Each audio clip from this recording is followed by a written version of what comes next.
JAC chairman గారికి, అన్న justice Shravan గారికి, మేడం గారికి, వేదిక మీద ఉన్న ప్రతి ఒక్కరికి పేరు పేరున ధన్యవాదాలు తెలియజేస్తూ నేను మూడు విషయాలు చెప్తాను.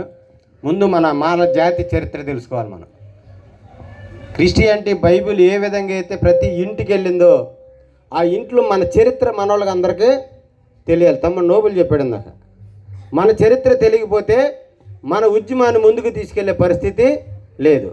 మరి క్రిస్టియానిటీ వల్ల రావటం వల్ల ఈ దేశంలో మా రాష్ట్రం సౌత్ ఇండియా మొత్తం కూడా మనం అందరం కూడా వెనకబడేటువంటి పరిస్థితి ఉంది. ఎడ్యుకేషన్ అయితే వచ్చింది దాని ద్వారా, కానీ జాతి మూమెంట్ని వెనకబాటు చేసే పరిస్థితి ఏర్పడింది. అందుకే బాబాసాహెబ్ అంబేద్కర్ చెప్పాడు, చరిత్ర మరిచిన వాడు తిరిగి చరిత్ర సృష్టించలేడని. అదేవిధంగా రెండో పాయింట్ 1935లో ఇచ్చాడు మనకి ఓటు హక్కు బాబాసాహెబ్ అంబేద్కర్. ఈరోజు అన్ని కుల సంఘాలు కానీ అన్ని రాజకీయ పార్టీలు కానీ జడిసేది ఎందుకంటే మాలల్నే.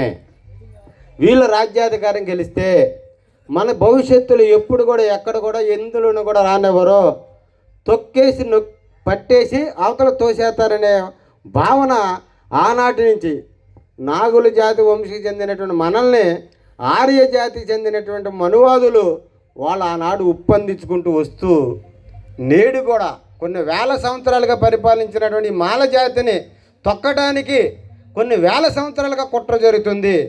మళ్ళీ తిరిగి బాబాసాహెబ్ అంబేద్కర్ పుణ్యంతో మనం అందరం కూడా ఏకమయ్యే రేపొద్దున జరగబోయే గుంటూరు యొక్క మీటింగ్కి మన సత్తా ఏంటో చూపించాలని అందులో భాగంగానే